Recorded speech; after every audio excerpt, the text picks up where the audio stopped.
Hello and welcome to The Lurking Fear, part of the bigger show, Ghost Life Whatever. The podcast where we could talk about ghosts, could talk about life, whatever. I'm Corey Wilson, and today we'll hear from my friend Oliver. So let's get to it.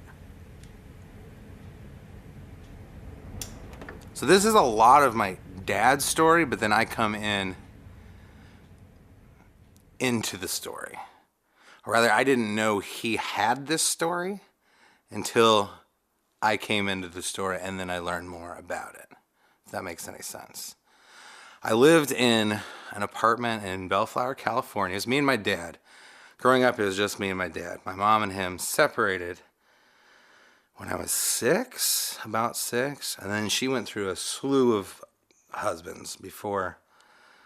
Now she's a lesbian. She came out. She was always with different guys, and she had a pretty big drug problem. So I was with my dad a lot, and he also switched jobs a lot. So we were moving around in different places. But this was an apartment in Bellflower. It was pretty close to my school, my elementary school. And I would typically walk to school. But before I go to school, 7 a.m. DuckTales was on. And I just loved watching DuckTales before school.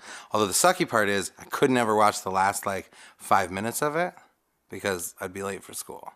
Just kind of sucks. So what happened is I wake up in the morning and I'm going out to do my routine, to watch some DuckTales. And I didn't have a TV in my room.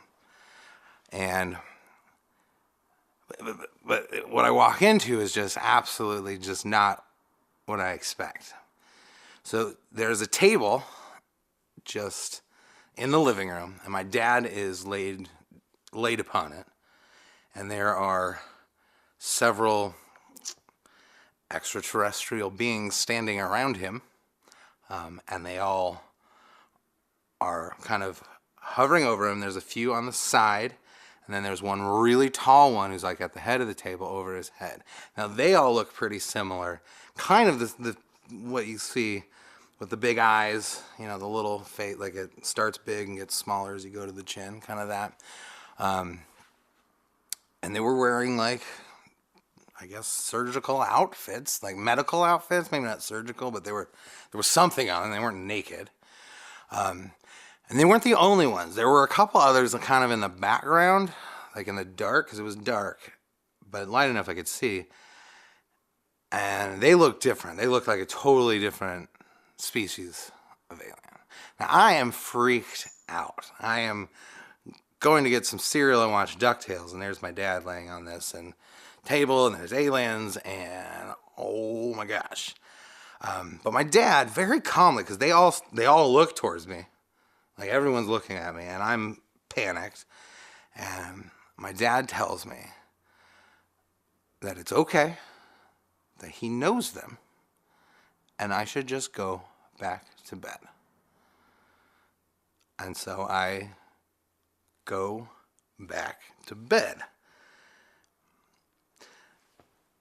So I wake up from going back to bed, and I go out, and here's the thing. It's now time to wake up and go watch DuckTales.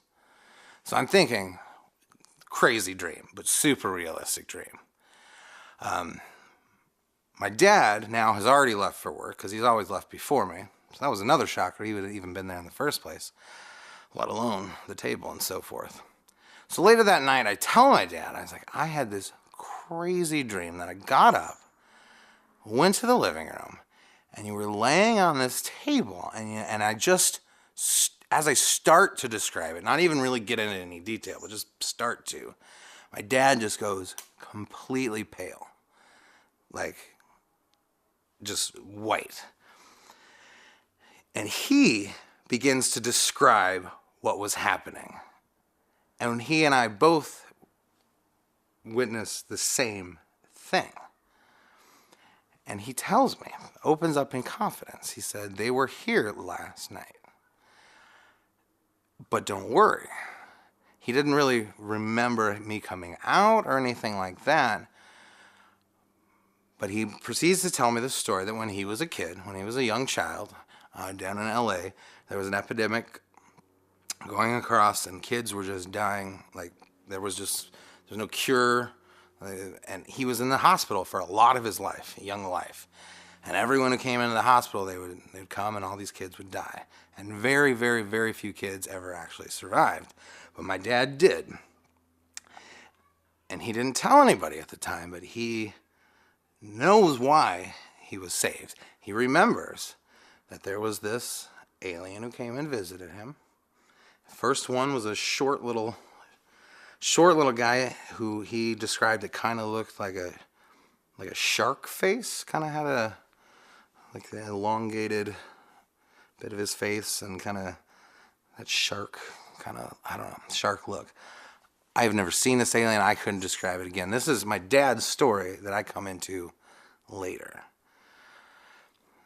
And he remembers that this alien visited him a couple of times in the middle of the night when everyone else was asleep, and would perform some tests on him, things he didn't really understand that was happening.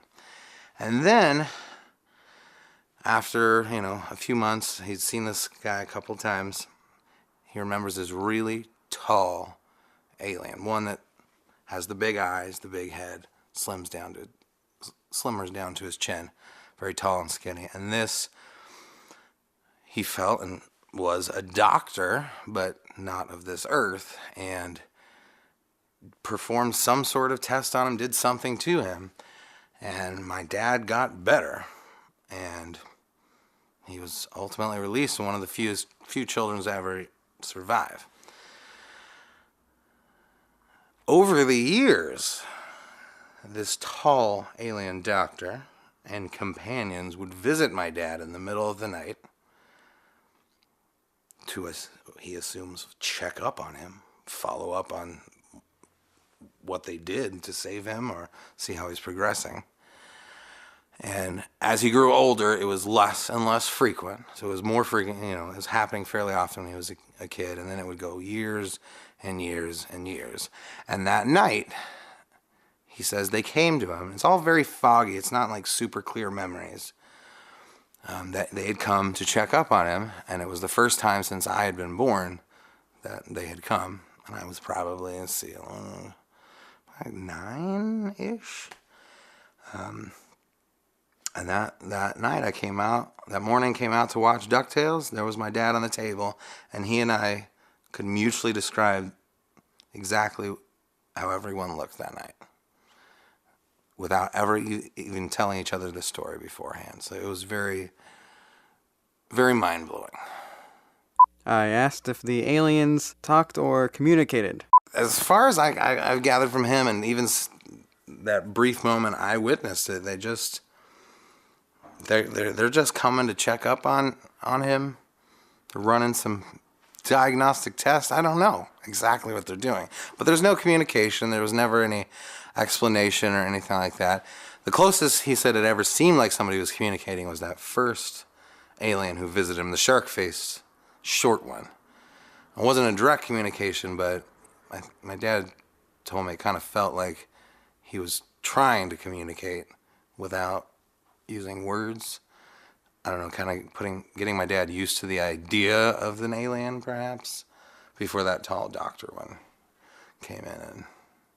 And I shouldn't say like all the kids in town were dying of it. What I mean is the kids who got it were dying. If I imply that like the whole town, like it was a weird only adults lived scenario, that's not what I meant. I just meant if the kids got it, you weren't really looking to survive.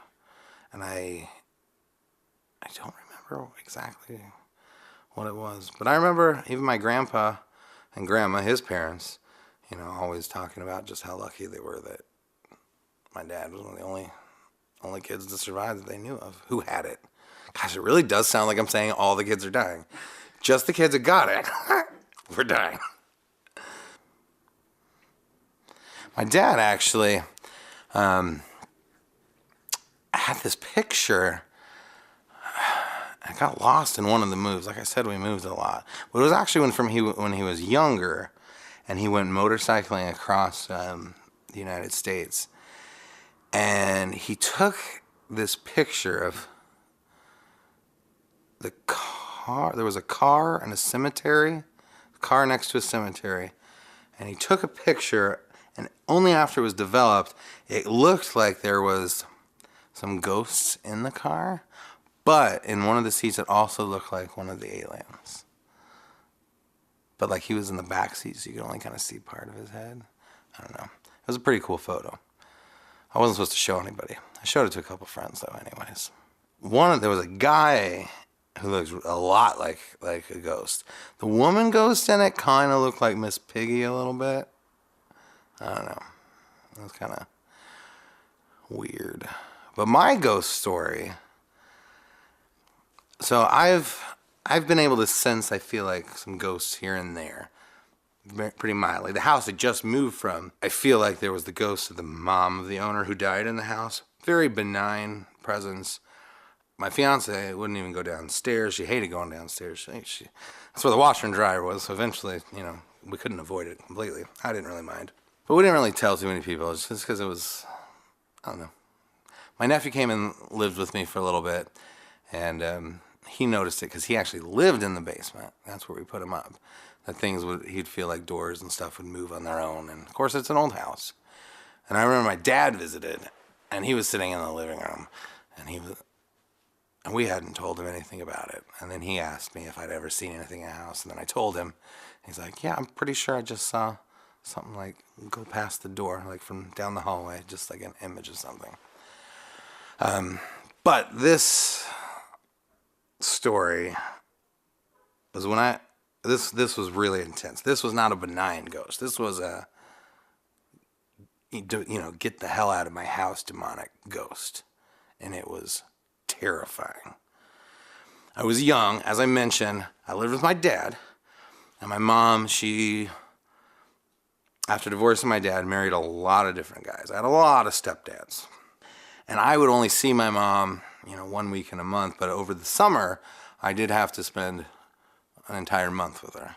It's just part of the, divorced kid who gets blah. My mom and I never really got along growing up. But this was, again, I was pretty young. I was this summer. My sister, I have a sister, by the way. She's a half sister. I still call her my sister. Her and I share my mom. I have a brother. Him and I share my dad. So my sister is in this as well. It was summertime, and I was going to have to spend some time with my mom. And she was with husband number, 3, 4, 5. I've kind of lost track. But they were moving into this house. I was there, so I was going to be staying with them and help them move. And we got to this house. This is where we were moving in. And it didn't look like much. Again, this is a very suburban neighborhood. It was a 1-story, 3-bedroom house. It was kind of narrow but long. And we pulled up. The grass was all overgrown. It was gated. So you pull up in the driveway. The driveway's on the left. And there's a gated front yard right to the right with like an opening door. And you can go further up the driveway into a garage. But the house then lays to the right of this long driveway. And I hate being there. It's summer. It's hot. I'm with my mom. And I don't get along with her. And I gotta move all this stuff too. And we came out between one of the, trips of moving stuff in, and there was these 2 dogs that had just shown up. And they were stray dogs. There were no tags on them, nothing like that. There was this little mutt that was short, but had long, unkempt hair. And then there was this little black kind of, I guess you call it it was like a min pin chihuahua mixture. It was a small little thing, very short hair. These dogs, they wouldn't leave. They just hung out at the house. While we were doing that, they just kept watching us. And we decided, well, we'll bring them in. We'll take care of them. We'll put up, some signs or something like that. And the little scroungy little one, I kind of took over as my dog. My sister took over kind of the other one. And those dogs kind of bonded with us as such. The weird feeling started within the first week of being there, kind of how the house was set up and where most of the weird feelings started was right when you walk in the front door. You walk in the front door, there is a small little, I guess you could be a living room, but pretty small. There's a wall just straight ahead, and then in the left corner is where you get to the kitchen. The kitchen's right there, and the right, there's a door to a hallway where all the bedrooms were attached. That front little living room area, you didn't really feel comfortable there. And it feels like, well, it's a small little room. Maybe it's a little claustrophobic just the way it's set up or whatnot. And I remember that we never set anything up there. We didn't put any furniture there at all. Beyond the kitchen was a bigger area, which we kind of made the living room. That's where we had the couch and the TV. And then from there, in that room, there was also a sliding glass door to the backyard, which also then curved around to the garage and the driveway. And then to the right, there was the hallway of bedrooms, and then there was a little walkway. But we never set up anything in that front room. I remember feeling like it just didn't feel good to be in that room. Like I said, maybe it just felt claustrophobic at first. But that's when we started seeing things. Never seeing things directly, but we would see things in the peripheral of our vision. And when we saw it, it was almost always in the hallway going through the bedrooms or in the kitchen, and it would be at the peripheral image of where that front room was. And this wasn't a weird, just apparition or anything like that. It looked like a full shadow silhouette of a person. And that person, if you went to look at him, you wouldn't see it, but you'd see it in the corner, and that person, it was like they were just staring you down, and just evil and hatred just coming right at you. For some reason, when I think shadow of a person, I picture the cliche image of a shrouded woman in a corner. So I asked if that's the image Oliver has too. Not a shrouded. It was like a man, a tall man, as if you had a tall man standing to your side, but rather than being a man, it was just blackness. So there was a void in the shape of that man. It was definitely a man. He was definitely tall, and he was definitely staring at you whenever you were near that room. And the dogs would often bark at that room, and they would stay with us, one with my sister, one with me. There was one night, my sister and I and the parent, my mom and stepdad were gone, and we were in the dining room. We were back in the room where we have the TV. And I remember going into the kitchen to get something, and I saw the peripheral again. At this point, it's kind of one of those things that it's just like it bothers you. You don't want to go to the kitchen. You don't want to go to the hallway down to the bedroom. My sister's, her bedroom, had to pass that door into that little front room. So absolute worst for her, I'm sure. Mine, I didn't have to pass that. And I just remember feeling that even more intense feeling from this. I mean, you could see it, and it was a person standing there, and it was all just dark and you felt it. You felt it. It made you feel bad. You weren't allowed to be there. You didn't belong there. It was very odd. Nothing I've ever felt like before or since. But yeah, the worst of it was the kitchen, because you can't live in a house and avoid the kitchen. And the fridge was right next to and it wasn't a door. It was just a doorway. So you couldn't even close the door. Perhaps if we put a door there, maybe it would have felt a lot better. But you'd bend down to go into the fridge, and the fridge door is opening towards that hole of the doorway. And you go bend to get something in the fridge, and you just feel like somebody's just standing over you. I remember kind of not sidestepping or walking backwards, but kind of keeping my head facing towards the dining room a little bit more. Try to keep my back to it, because if you got too much in your peripheral, you would just feel this. I would say you always felt it. You didn't always see the man like right there in the doorway. But you always felt there was something coming from there. But a lot, you would see that shadow man just standing there. And in the living room that night, out on the back porch, outside that sliding glass door, there was I remember a weight set. It was there when we got there. There was a lot of things there when we got there, including this weight set. And I came and I talked to my sister about just this feeling, like I was telling her, it's so bad tonight. Like it's so much worse than it usually is. And right when we were talking about it, this dumbbell that was like sitting up, just like knocked forward and rolled right towards the window. I mean, no damage or anything. It wasn't thrown through the window. It's just, I don't understand how that could have happened. My sister tells me that to go into her room. She needed to show me something in her room.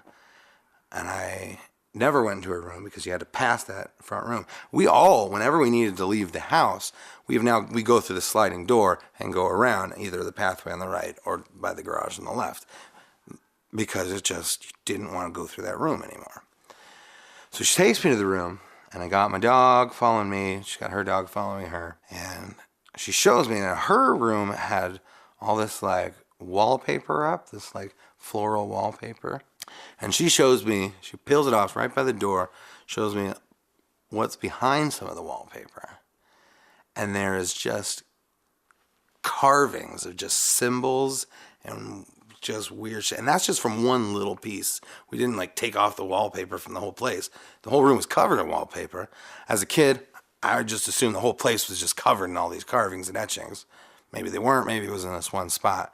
But it was just weird symbols, like somebody just took a knife and was just carving weird things in it. And her room being so close, as we were looking at it, I just remember feeling just absolutely like, I can't stay here. Like, I don't care if my month's not up. Like, I'm going home to my dad. I was convinced that if we stayed there any longer, the wall, it would just peel off itself and just expose this great, artwork of just horrific, like, I don't know, Satan-like symbols.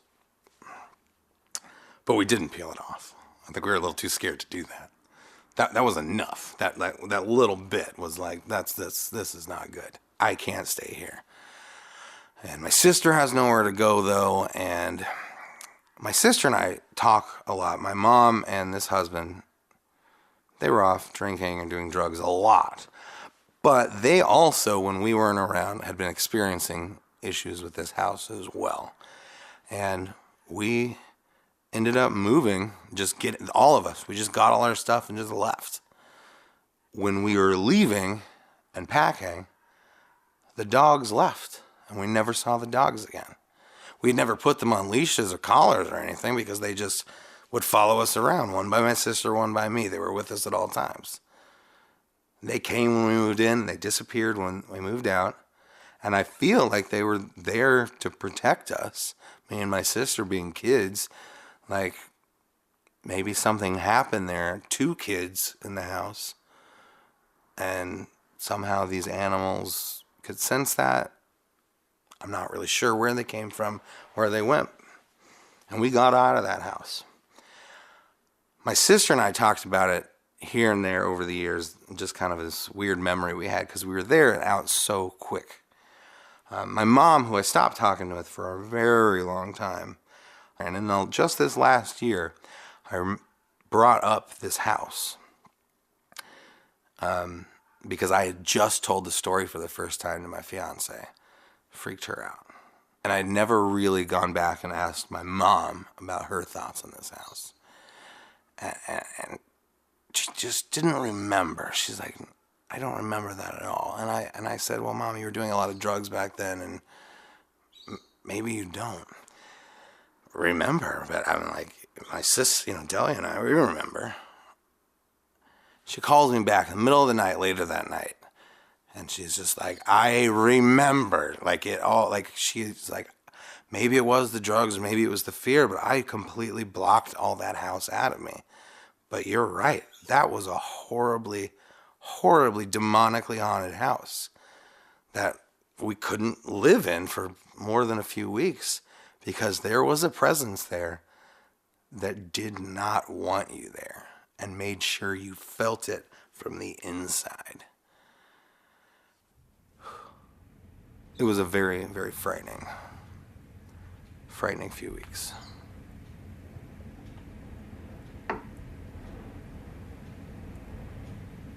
Thank you, Oliver, for letting me come and record your stories. You can check out my website at www.ghostlifewhatever.com. There isn't much on there right now, but perhaps there will be at some point. Maybe some spooky merchandise or whatever. If you have a true spooky story you want to share with me, you can contact me through the website. Thanks for listening. I hope you'll listen again.